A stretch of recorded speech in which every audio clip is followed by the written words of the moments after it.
পরের শুক্রবার গ্রামের সবাই জানাল শেষ বাসস্টপে আবার আলো জ্বলেছে।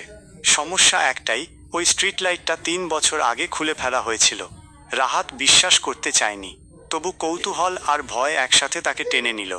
রাত 11:45 সে আবার গেল সেই বাসস্টপে। চারপাশ নিস্তব্ধ। হঠাৎ টিং শব্দ করে স্ট্রিট লাইটটা জ্বলে উঠল। এইবার সে একা নয়। বাসস্টপে বসে আছে 3জন মানুষ। সবাই চুপ, সবাই সাদা পোশাকে। রাহাত ধীরে জিজ্ঞেস করল, আপনারা? বাসের জন্য? কেউ কথা বলল না। হঠাৎ বেঞ্চের নিচে তাকিয়ে রাহাতের বুক ধক করে উঠল। 3জনেরই পা মাটিতে ছুঁইছে না। ঠিক তখনই পিছন থেকে সেই পরিচিত কণ্ঠ, তারা চিহ্ন বলেছিলাম না বাবা, যারা ভয় পায় তারা বাঁচে। রাহাত ঘুরে দাঁড়াতেই দেখল সাদা শাড়ি পরা সেই বৃদ্ধা, কিন্তু এবার তার মুখ স্পষ্ট, চোখ দুটো ফাঁকা, মুখে নেই কোনো দাঁত, আর কপালে লেখা বাস স্টপেজ শেষ হলো। হঠাৎ দূর থেকে বাসের হর্ন। বাসটা এল, কিন্তু চালক নেই।